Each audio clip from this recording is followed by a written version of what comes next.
Jamen, jeg er udlært scenograf, og hvad altid dertil hører. Så der har jeg lært først at forstå et manuskript, at læse et manuskript, og derefter at fortolke det i sin stemning. Og så er det jo ikke kun at lave en baggrund, men man skal jo også tænke på hele persongalleriet og personfortolkningen, som jo er mægtig spændende, så der kan blive en spændende verden, og for mig at se, så er scenografi jo ikke så spændende, når det er socialrealistisk, men det vækker noget i mig, når det er et slags vrængbillede af virkeligheden, når du har en hæslighed, eller en skønhed, eller en brutalitet, eller en eventyrlig verden, noget man kan dykke ned i, som er en underfundig verden, og så er det jo scenografens opgave at vise flere af persongalleriet via scenografien eller kostymerne. Man tager udgangspunkt i den helt sorte kasse, der er i teatret, og alt, hvad man propper ind i den sorte kasse, det er af yderst nødvendighed. Det vil sige, der er intet, der er overladt til tilfældighederne. Om det så er baggrunden, om det er møblerne, om det er en persons, om det er parykken, om det er make-up'en, om det er kostymerne, eller om det er noget tilbehør, eller selv den mindste lille rekvisit kan være af allervigtigste betydning. Og det er det, jeg synes, der er spændende, når intet er overladt til tilfældighederne. Alting er i samspil med hinanden og har en historie at fortælle. Og det er det, jeg synes, jeg gør med mine smykker, eller prøver på i hvert fald, at tage hele scenografiens verden og kode det ned i en miniatyrverden til smykker. Smykkernes verden fascinerer mig så meget, og jeg elsker det.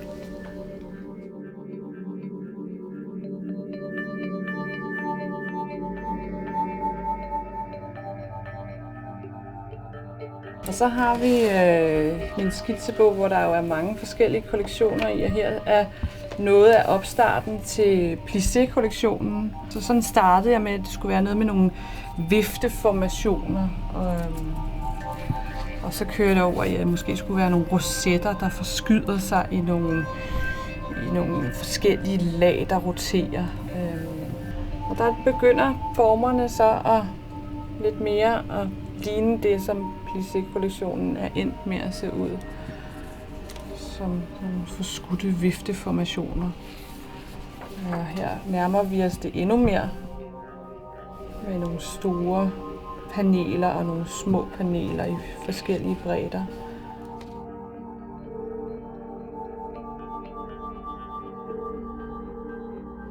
Så er vi over i Nomi-kollektionen.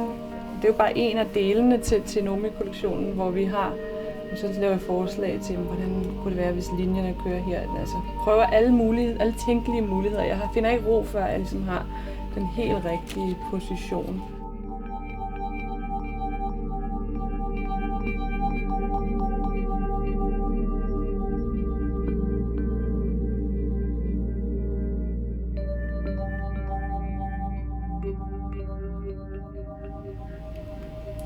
Når jeg arbejder på en smykkekollektion, så har jeg altid disciplinen med i min bagage. Altså jeg er meget... jeg går meget i detaljer, og jeg kan arbejde i timevis på at få den helt rigtige linje.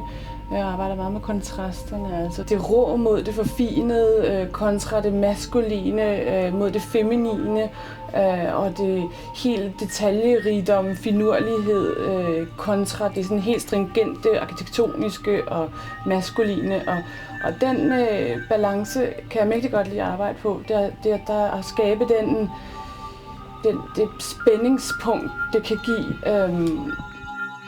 Her ser vi mine skitser til Elixir-kollektionen, som jo er meget de her sådan svungne, feminine, skyagtige formationer. Det er troldmandens værksted. Han sidder og mixer de magiske væsker, og så lige pludselig kommer der de her røgagtige formationer op, og det er jo elixiren. Og det er nogle former, som jeg har gået og tænkt over i mange år, og så lige pludselig på det rigtige tidspunkt, at de er kommet frem, så følte jeg mig moden til at springe ud i de former. Og så når jeg arbejder, så klipper jeg ud, altså tit formerne i papir, for at kunne se rigtigt. Når først så tegner jeg dem selvfølgelig, men så bagefter så klipper jeg dem også ud i papir, for at kunne se, hvordan fungerer de egentlig. Altså når de sidder som et halssmykke på halsen, og hvad sker der, når man spejlvender det, og hvordan ser den ud, når det kommer op og bliver holdt op til øret som ørering. Så jeg arbejder meget med også med at klippe det ud i papir. Men her er Elixir-kollektionen og forstadier til Elixir-kollektionen, fordi den endte jo ikke med at se sådan her ud, men var noget ganske andet. Men der ligger mange timers tanker og linjer bag. Altså der er jo masser af skitser, og bogen er fyldt med dem, med linjer, der ligner dem, men som ikke helt er det samme. Men det er Elixir-kollektionen her.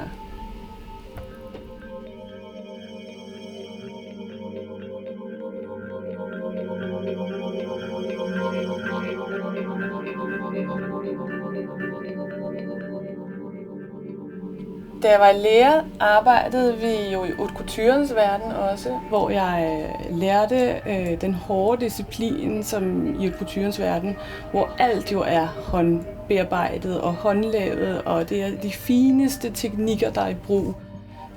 Og det er jo det samme også, når vi sad og lavede scenografi, modelkasser, hvor alting bliver lavet i, eller skal laves i 1-20, altså mindre end dukkehusmøbler, og hvor vi sad og snekkererede små chaiselonger og små fine lysekroner, og alting bare var sådan.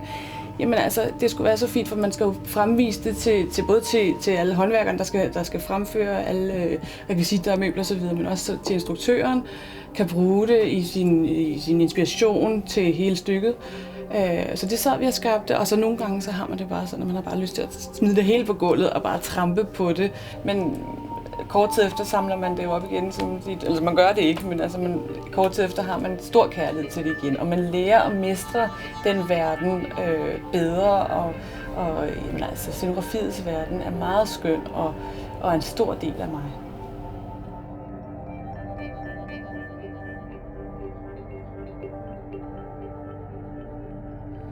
Der var en tid i min læretid, hvor at vi arbejdede meget på atelier, hvor vi arbejdede både med oliemaleri, hvor jeg lærte at spænde lærrederne op med stifter og opstramning med tænger osv., men også altså hele farvelæren, der er i det, med at man opbygger sin palet, som det hedder, hvor man tager udgangspunkt i de få farver, man udvælger, som man synes passer i den stemning, eller den stil, eller den historie, man vil formidle.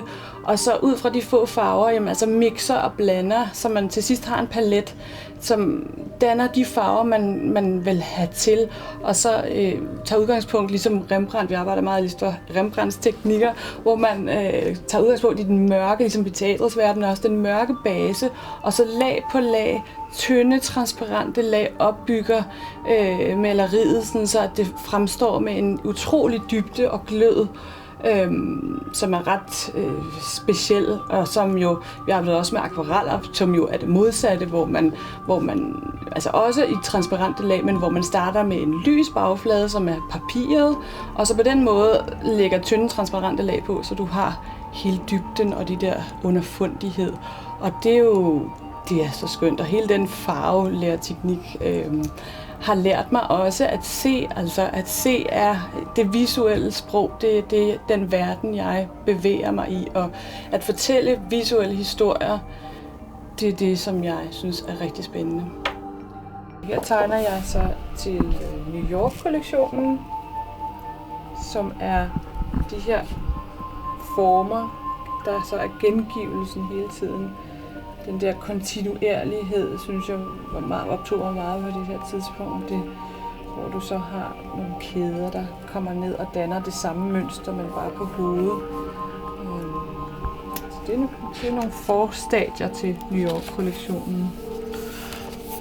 Her har vi nogle forstadier til Samurai-kollektionen, som det her, den her cirkel, jeg havde noget i hovedet med en cirkel, og så det her sådan trekantede japanske sejl, hvor det så gik hen og blev til, prøvede nogle andre tanker af, og så den var der egentlig ret hurtigt. Det var sådan, den skulle se ud, og det er jo faktisk sådan, som Musha-øreringene i Samurai-kollektionen er kommet til at se ud.